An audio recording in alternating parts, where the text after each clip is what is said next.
Estudo traça um mapa do acesso à justiça no Brasil. O Maranhão ficou em último lugar no que diz respeito ao direito de acesso à justiça. Nós vamos ao vivo com a repórter Natália Macedo, que tem mais informações sobre o assunto. Natália, bom dia. Bom dia, Cristiane. Bom dia também a você que assiste agora o Portal da Assembleia. Bom, o estudo foi divulgado ontem e ele foi elaborado pelo Ministério da Justiça em parceria com universidades, instituições públicas e entidades. Em uma só ferramenta, o estudo que é administrado pelo Executivo Federal consolida informações com o número de profissionais e de unidades da Justiça em todo o país, entre as quais Defensoria Pública, Ministério Público, PROCONs e instâncias do Poder Judiciário, para quantificar aí o grau de dificuldade que a população enfrenta quando precisa utilizar esses serviços públicos judiciais. O portal do Atlas do Acesso à Justiça traz informações sobre os serviços extrajudiciais, acesso à justiça como cartório, delegacia e PROCONs e utiliza também dados sobre o total da população e o Índice de Desenvolvimento Humano, o IDH, de cada localidade. Na versão que considera os equipamentos judiciais, o Maranhão ficou em último lugar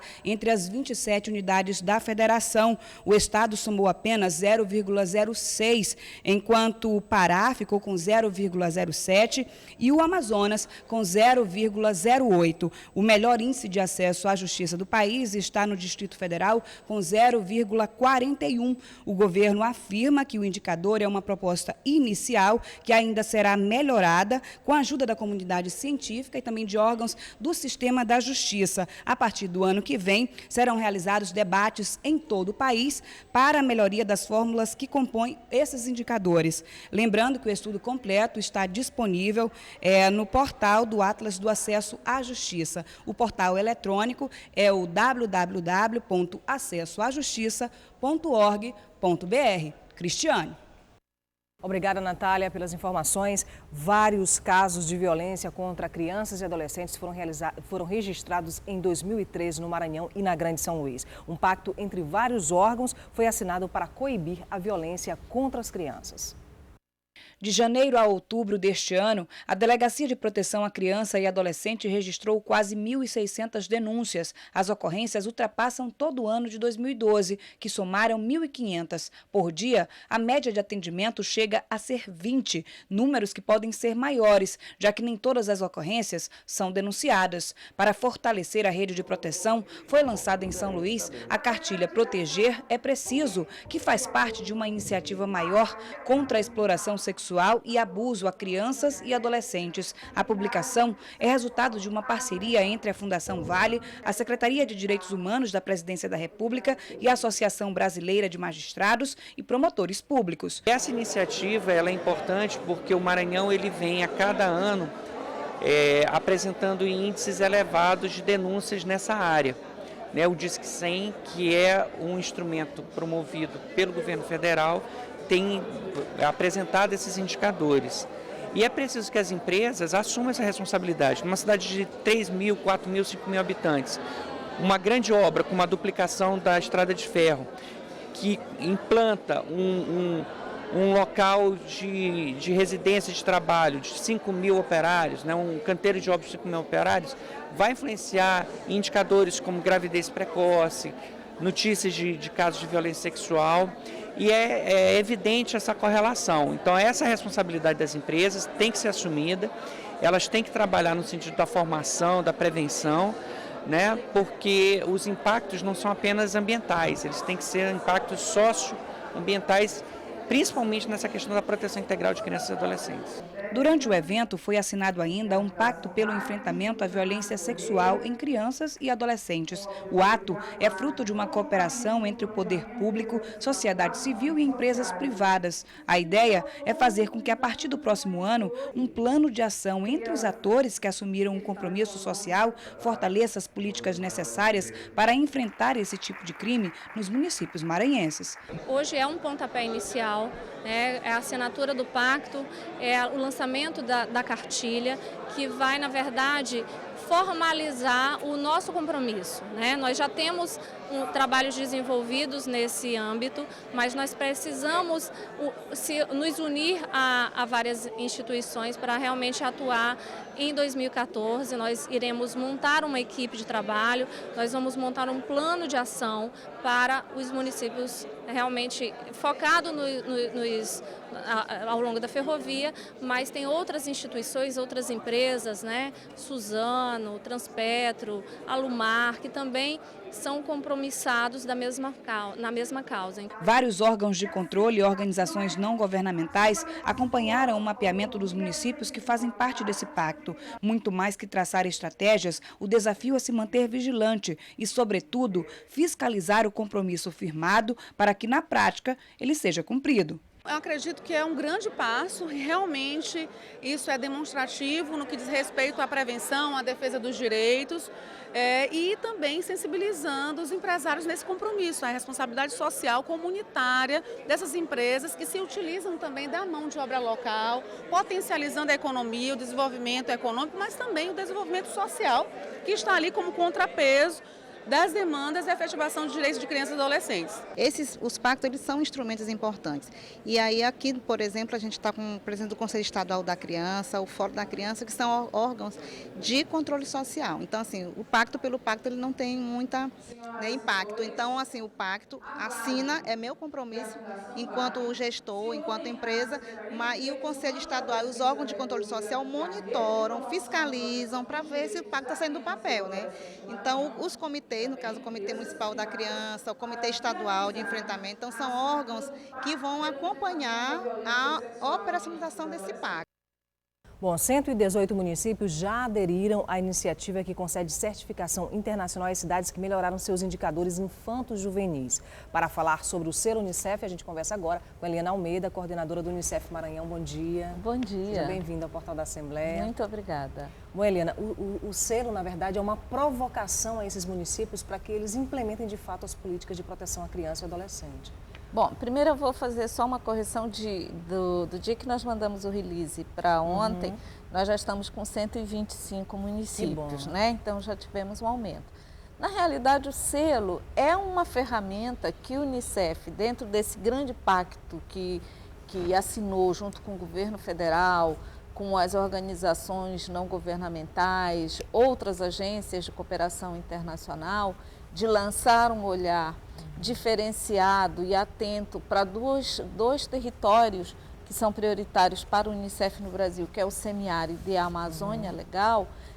O Unicef oferece essa ferramenta que é uma forma de chegar na ponta, chegar no município onde vivem as crianças e os adolescentes. Afinal, a nação e Estado é uma coisa mais abstrata, concretude realmente se vê no município. Então, é oferecer essa ferramenta para o município, para que ele, os gestores, junto com a sociedade civil e com os próprios adolescentes, possam observar de onde estão saindo, como é que estão os seus indicadores, ou seja, a gente vai oferecer para cada município que aderir a linha de base. Então, ele vai saber exatamente como é que estão os seus indicadores de saúde, educação, proteção. Fazendo a ressalva que nós não temos banco de dados, nós utilizamos, isso está dentro do acordo com o governo federal, com o governo brasileiro, nós utilizamos os dados oficiais. Então, são dados que os próprios municípios oferecem e repassam, né? Então, a ideia é ele olhar para de onde ele está saindo. A partir da adesão, nós oferecemos todo o processo de formação para o município, ele tem que indicar um articulador e essa pessoa vai receber todas as informações e repassar para o município. E depois disso a gente tem um sistema de monitoramento e de formação e assistência técnica à distância, que é instalado aqui em São Luís e que atende a todos os municípios da região. Que faz esse acompanhamento. Faz esse acompanhamento, oferece formação à distância e faz o acompanhamento à medida que o município vai receber uma senha, obviamente vai inserir esses dados nesse sistema, né? Mas, fora isso, nós temos formações presenciais, que o Unicef assume as despesas de alimentação e de todo o material formativo que os representantes dos municípios, quando participam, recebem. Helena, como TV pública, a gente tem um compromisso de fazer, né, esse raio-x do Estado, de trazer esse raio-x até para casa, né, para a casa parlamentar. E a gente tem, nas nossas andanças por aí, a gente tem visto muitas violações de direitos humanos e principalmente direitos relacionados à criança e ao adolescente. No semiárido que você fala, que o Maranhão não é reconhecido como área de semiárido, mas a gente sabe que tem, né, e a gente foi no Baixo Parnaíba e viu isso de perto, né, comunidades inteiras sem água e cercadas por 2 monoculturas, eucalipto e soja, e as crianças e as populações sofrendo com a falta dessa água e a falta de terra para plantar. E a gente viu também, dentro do Parque do Mirador, muitas comunidades onde as crianças não têm escola há 3 anos, né? Inclusive comunidades em que a escola já caiu, ou seja, a gente está falando de um Maranhão que ainda é invisível publicamente, mas que esses problemas ainda acontecem, né? Como fazer, né, para que esse aceno da política pública possa chegar de fato até essas comunidades que são invisíveis publicamente? Pois é, essa é uma questão séria, né? A invisibilidade dos problemas acaba, de alguma forma, reforçando a violação dos direitos, ou seja, a não garantia dos direitos. Veja bem, a política da infância, ou melhor, a infância e a adolescência brasileira, são o único grupo populacional nesse país que tem prioridade absoluta assegurada na Constituição brasileira. O artigo 227 da nossa Constituição, que fala, que se refere aos direitos humanos de crianças e adolescentes, assegura com absoluta prioridade o direito a. Portanto, se é absoluta prioridade, significa que as políticas para essa população, elas têm financiamento, né? A educação, a saúde, a proteção. Portanto, não deveriam essa população não ter cobertura das políticas públicas. Principalmente políticas básicas, como políticas saúde, básicas educação, é direito fundamental, né? Por exemplo, o direito ao nome, ao registro, ainda não alcança todas as crianças, infelizmente. E olha que o Maranhão deu um salto fenomenal. Quando começamos essa discussão e essa mobilização sobre o direito ao nome, ao registro de nascimento, o Maranhão tinha uma situação de mais de 77% da população que não tinha registro de nascimento. Nós avançamos em 10, 15 anos por em torno de 20%. É um avanço significativo, expressivo, mas ainda representa um desafio também, né? A mesma coisa com relação ao acesso à educação. É verdade que nós avançamos muito, o país avançou e o Maranhão acompanha essa tendência de avanço em termos de cobertura, principalmente para o ensino fundamental, mas ainda temos um desafio grande, né? Ou seja, de colocar os 3, 4%, que quando a gente transforma em números absolutos nesse país ainda são números representativos. E também com relação à educação infantil. A nossa dívida com a infância, a primeira infância, no que diz respeito à educação infantil, e isso eu falo em termos de país, é mais de 70% de não cobertura, né? Nós também tivemos um avanço no que diz respeito à mortalidade infantil, mas ainda temos um desafio. Então, a ideia exatamente do selo é essa, é oferecer as ferramentas para que o município, olhando para o seu indicador, possa, de maneira intersetorial, ou seja, política de assistência, política de saúde, política de educação, pelo menos esporte, sentarem juntos e pensar em unirem seus recursos, tanto do ponto de vista humano como financeiro, para pensar e planejar e poder ter um impacto positivo na vida das crianças. Ou seja, se você reduz, né,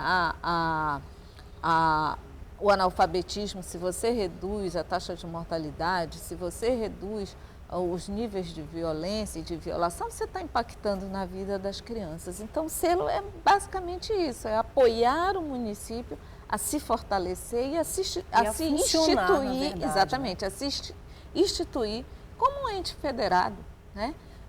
que tem a sua autonomia assegurada na última Constituição, na Constituição de 88. E a gente está falando de municípios que muitas vezes recursos que poderiam ser acessados não são acessados por conta de uma formação técnica, por conta da falta da elaboração de um projeto. Esse é um outro aspecto interessante que você traz, né? Às vezes o recurso fica pairando, fica aí e o município não consegue acessar. Essa formação que a gente dá à distância, inclusive, vai apontar para os municípios, olha, tem um recurso aí disponível, como é que você faz? Às vezes o município tem dificuldade de elaborar o projeto, mas a gente pode oferecer uma assistência técnica, por exemplo, um curso de formulação de projeto para capturar recursos, não é? Então, às vezes tem isso. E o fato do município avançar e conquistar o selo vai fazer com que ele acesse com mais facilidade outras fontes de recursos e até fontes do governo federal, né, para investir em políticas para a infância e adolescência. Helena, a gente pode destacar aqui no Maranhão um município que tenha, né, um selo Unicef e que vocês têm acompanhado e que tem realizado todas essas políticas com efetividade? Teriam alguns, sim. Tem muitos municípios. Nós tivemos, por exemplo, na última edição, que terminou o ano passado, né, em 12, o Maranhão teve 37 municípios que ganharam selo. É um número bastante expressivo. Na Amazônia Legal, foi o estado com o maior número de municípios. O problema é que o Maranhão tem o maior número de municípios, né? A nossa adesão, por exemplo, ainda está aquém dos outros estados, porque nós temos um número maior. Então, nós já temos estados, aí, como, por exemplo, o estado de Rondônia, que já 100% dos municípios aderiram. Agora, eles têm 30 e poucos municípios, né? O Acre, enfim, são estados menores, mas tem uma decisão lá do governo estadual de apoiar. Nós também temos a parceria com o governo estadual que nos apoia também, são os parceiros nessa iniciativa. Mas assim, eu destacaria, por exemplo, eu posso aqui cometer alguma injustiça, mas, por exemplo, o município de Codó é um município que já ganhou 3 vezes o selo e tem uma mobilização permanente. Eles já realizaram Semana do Bebê, já tem lei municipal aprovada, né? O Estado do Maranhão também já aprovou, nesta casa, inclusive, a lei estadual que institui a Semana do Bebê estadual, né? Então, tem Coelho Neto, que é um município também, São João Batista, também, esses municípios já ganharam 3 vezes o selo, né? Então, são municípios que estão atentos, eles não querem mais recuar, já avançaram. Então, eles perceberam o quanto foi positivo para eles, principalmente para a infância desse município, esse avanço. Então, eles não querem, a própria população fica vigilante, não quer recuar. Então, até o final da semana, as inscrições ainda estão abertas? Estão abertas e podem ser enviadas para o nosso escritório aqui, né? Ou pode mandar para o meu e-mail, almeida@unicef.org. Não tem BR o nosso, tá? Muito obrigada, Eliana. Aliás, a gente está firmando aqui um compromisso de mostrar um município desse que é modelo, né? E que onde as políticas estão funcionando. Seria muito interessante que a gente desse essa visibilidade para a população maranhense, para o parlamento maranhense. Obrigada, Eliana, pela tua presença aqui no Portal da Assembleia. Veja no próximo bloco os assuntos que foram destaque na primeira sessão plenária da semana. Um instante só.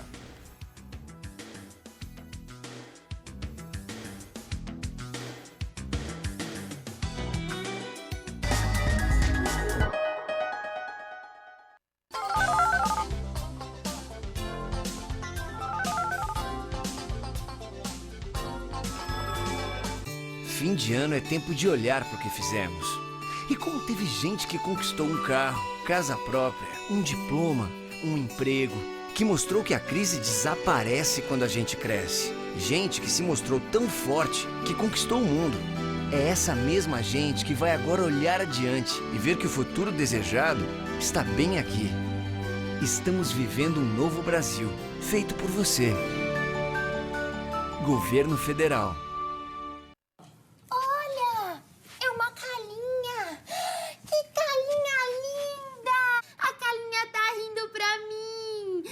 Vou brincar com você, Calinha.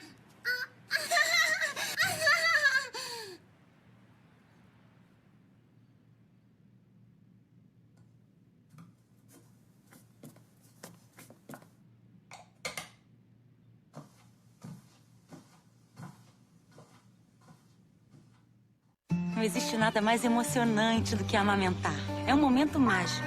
E o leite materno oferece tudo que o bebê precisa nos primeiros 6 meses. Depois, começa a dar alimentos saudáveis e continua amamentando até 2 anos ou mais. E quando você tem o apoio da família, dos amigos, da empresa onde trabalha e de todos à sua volta, como eu e Pedro tivemos, fica tudo muito melhor, né, filho? Seja também um amigo do peito. Apoie a mulher que amamenta.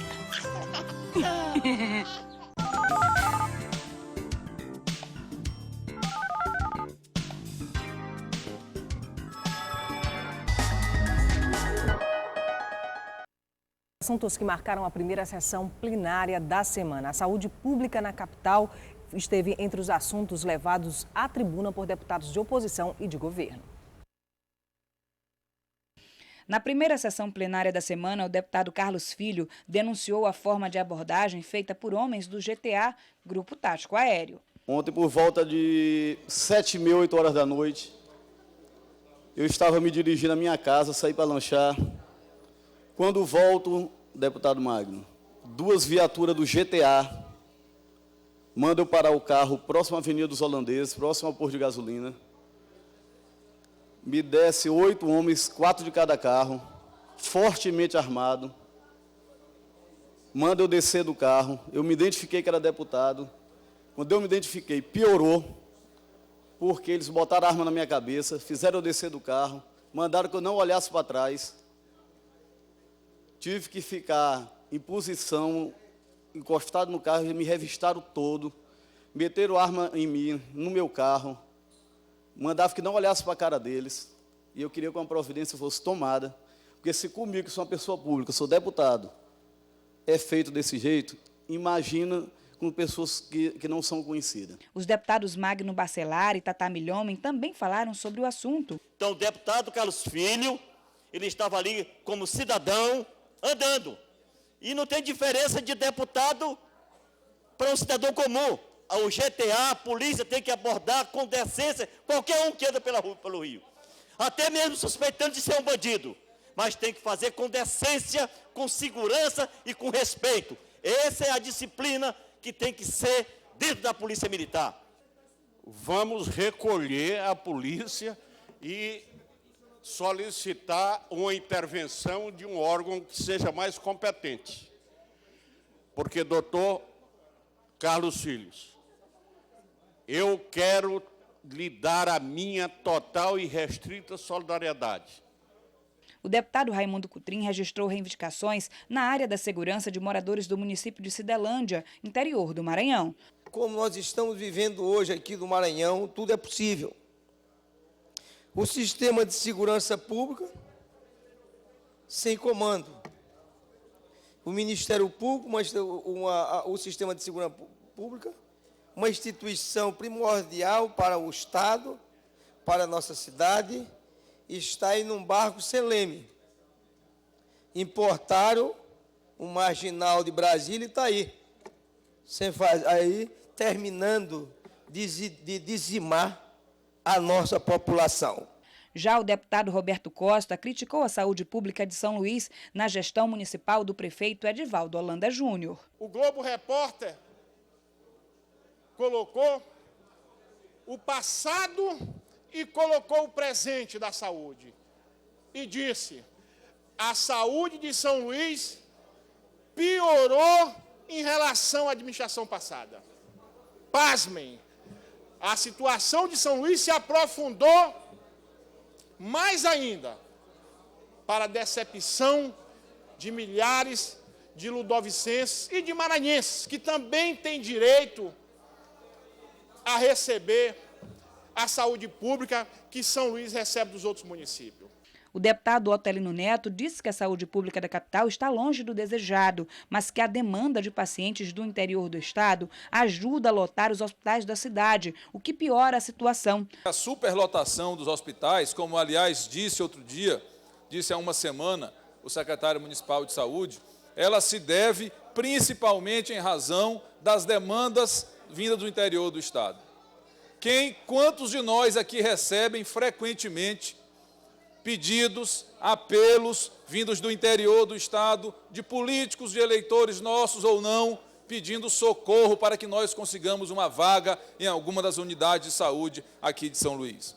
Nós já sabemos que estão sendo tomadas providências para que possa, no menor espaço de tempo possível, a população já perceber que a mudança de fato está acontecendo e que a saúde de São Luís em pouco tempo estará muito melhor do que está hoje e do que já esteve antes. Uma parceria entre a Secretaria de Estado da Saúde e a rede privada de hospitais prevê mudanças no atendimento de pacientes do SUS. Hospitais privados devem realizar cirurgias eletivas em pacientes do Sistema Único de Saúde. A Secretaria de Estado da Saúde anunciou uma parceria entre rede privada e pública de saúde. Hospitais particulares devem realizar operações eletivas nos pacientes do Sistema Único de Saúde, o SUS. A Secretaria vai pagar pelos procedimentos. Serão gastos R$ 8 milhões. A demanda na rede pública cresceu e agora a lista de espera é de 3 mil pessoas. Quando a gente assumiu o hospital em 2009, existiam 300 pacientes aguardando cirurgia aqui no hospital. Hoje existe em torno de 3 mil pacientes. Certo? Mesmo com a quantidade de cirurgias eletivas que a gente faz normalmente, a tendência é cada vez essa demanda aumentar, porque em São Luís, os únicos hospitais da rede pública que realizam cirurgias eletivas é o Hospital Universitário, certo? O HU, e o Hospital Geral. Então, esses dois hospitais têm uma demanda muito grande. A demanda do Hospital Geral é em torno de 3 mil pacientes aguardando na fila a cirurgia eletiva. O que é a cirurgia eletiva? É aquela cirurgia em que o paciente faz todo o preparo ambulatorial e é feita uma programação para esse paciente. 30 cirurgias eletivas eram agendadas por dia, mas com o adiamento das cirurgias, a longo prazo, outro problema pode ser criado. Eles podem se tornar casos de emergência. A gente acaba tendo que suspender as cirurgias eletivas para poder colocar essas cirurgias de emergência. Então, isso causa um transtorno muito grande da gente. Além do mais, o hospital é referência em cirurgia oncológica, certo? A própria cirurgia de urgência atrapalha o andamento das cirurgias oncológicas. Hoje, a gente tem paciente dentro do hospital que está aguardando 15, 20 dias internados numa cirurgia oncológica. Por quê? Porque, obrigatoriamente, essa cirurgia oncológica ela precisa de uma vaga de UTI no pós-operatório imediato. E o que tem acontecido é isso, o paciente da urgência, ele ocupa como prioridade essa vaga na UTI. Foi feito o levantamento da lista e enviado para a Secretaria. Agora será negociado com os hospitais particulares como será feito o atendimento e as cirurgias. Segundo o diretor, mais de 1.500 pacientes estão prontos para as cirurgias. A gente levou o problema para a Secretaria de Saúde, certo? E a decisão da Secretaria foi, nesse primeiro momento, até que haja uma resolução desse problema da urgência, que é de responsabilidade do município, certo? O secretário tomou essa decisão de contratar essas unidades privadas para realizar os procedimentos eletivos que estavam aguardando, certo? Então, a gente não sabe quanto tempo isso vai durar. A gente espera que isso seja resolvido o mais rápido possível para a gente voltar à nossa atividade normal, que é realizar as cirurgias eletivas. Conselheiros de todo o estado se reúnem para debater a atuação dos conselhos no Maranhão. Só em São Luís, os 7 conselhos registraram cerca de 2.000 casos de violação de direitos contra a criança e adolescente em 2013. O encontro idealizado pela Associação de Conselheiros e Ex-Conselheiros Tutelares do Maranhão está na sua 16ª edição e discute até quarta-feira, entre outros temas, as dificuldades na rede de atendimento à criança e adolescente no estado. Dos 217 municípios maranhenses, os conselhos tutelares já estão presentes em 215. O Conselho Tutelar é formado por 5 pessoas eleitas pela comunidade. O conselheiro é uma espécie de zelador das garantias dos direitos da criança e do adolescente. E são exatamente essas garantias que serão debatidas durante os 3 dias de encontro. A ideia é fortalecer essa política de atendimento à criança e adolescente através dos seus sujeitos, que são os conselhos tutelares. E esses conselhos tutelares que foram criados a partir da Lei 8069/90, que estabelece que para cada 100 mil habitantes haverá um conselho tutelar. E é lei, né? Lei é lei não se discute, lei é para se cumprir. E diante disso, o nosso Maranhão já está chegando aos 100% de conselhos tutelares implantados. sendo que 215 municípios, né, já existe a presença atuante dos conselhos tutelares. Ivan, advogado e ex-conselheiro tutelar do município de Vitória do Mearim, interior do estado, ainda hoje representa o Maranhão no Fórum Nacional de Conselheiros Tutelares. Diz que as políticas públicas municipais avançaram nos últimos anos, mas que há uma diferença enorme de cidade para cidade na estrutura e na forma de pensar o trabalho dos conselheiros. Quando se trata do poder público, a maior dificuldade é a questão estrutural ainda. Os conselheiros tutelares funcionam precariamente, muitas vezes em moto, bicicleta, ou até a pé, porque às vezes não tem o carro, às vezes falta o material de expediente. Então a gente vive uma situação que é muito diversificada. Tem locais que não se tem nada e tem locais que você já vê uma situação mais confortável, mais agradável. Então a gente está nessa luta justamente para tentar igualar, trazer aquele pessoal que está com mais dificuldade para uma situação melhor, para tentar garantir com melhor qualidade o atendimento para criança e adolescente no estado. A abertura do encontro contou com a participação de gestores, conselheiros, estudantes, representantes da sociedade civil e da deputada Valéria Macedo, presidente da Comissão de Saúde da Assembleia Legislativa. Arriscando muitas vezes a vida. A gente tem acompanhado esse trabalho e tem visto, né? Porque às vezes trabalham com causas difíceis junto à violência, com questões insalubres e também com questões de tráficos e com pessoas que estão ainda, infelizmente, né, ali naquele convívio, né, com pessoas violentas, mas mesmo assim estão ali. E fazem com certeza o melhor que tem que fazer. Agora precisa realmente também, como essa categoria que eu acabei de falar, agentes comunitários, enfermeiros, auxiliares e técnicos, que lidam diuturnamente com a doença e ajudam muito, precisam também os conselheiros de uma valorização, né? Precisam mais de condições de trabalho, o trabalho realmente a gente vê as condições que são insalubres, de um salário melhor, né? Porque às vezes o salário mínimo realmente, se a gente for ver, não dá. E como eu disse, como vocês arriscam a vida, se doam muitas vezes, fazem um trabalho que muito pouca gente quer fazer, deveriam ter uma valorização melhor, né?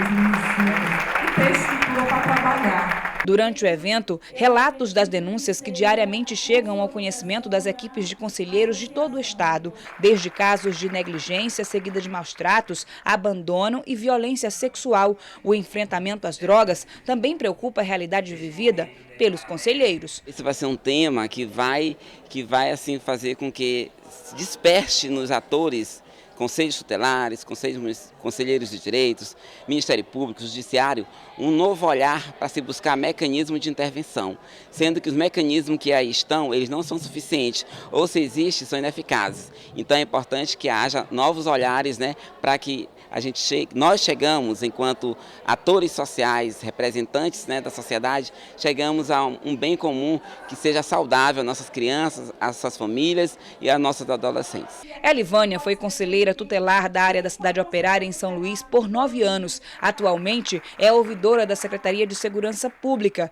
Diz que a solução de toda essa problemática não se restringe ao atendimento nos conselhos tutelares, mas requer a articulação de políticas públicas efetivas, assim como um olhar diferenciado do poder público para o papel desempenhado pelos conselheiros. O gestor público, que ele acredita no seu conselho tutelar, que ele investe, ele vai ver a política de criança e adolescente muito mais atuante, efetiva no seu município. Então você, gestor público, olhe com carinho para o conselho tutelar, para os conselheiros. São 5 pessoas eleitas pela comunidade durante 3 anos para demandar mesmo. O conselheiro tutelar, ele não resolve, ele requisita em nome daquela família, em nome da sociedade, daquela comunidade que o elegeu, as políticas públicas. Então, para isso, ele precisa ter as outras políticas funcionando. Então, o gestor ele tem que estar sensível.